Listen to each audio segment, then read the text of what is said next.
এই যে সিমের বীজ একদম গলে গিয়েছে।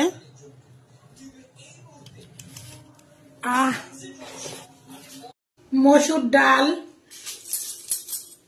100 গ্রাম, কাঁচা টমেটো 3টে, সিমের বীজ,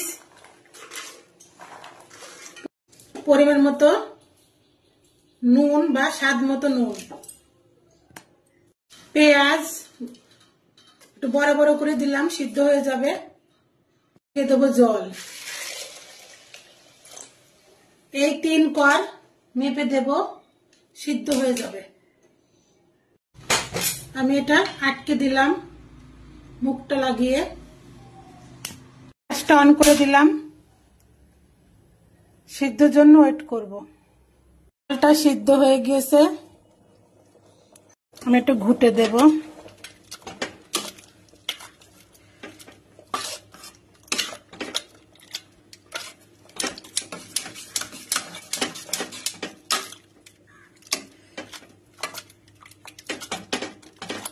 একটু ম্যাশ করে নিচ্ছি। একটা কড়াই নিয়ে নিলাম, দিয়ে দেবো তেল। ডেলি যে তেল ইউজ করি সয়াবিন তেল, ওই দিয়ে দিলাম। তেজপাতা, ফোড়ন, শুকনো লঙ্কা চেরা, লঙ্কা,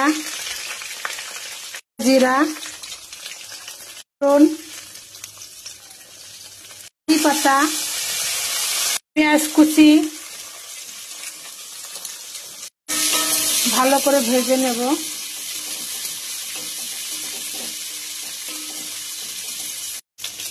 আদা বাটা,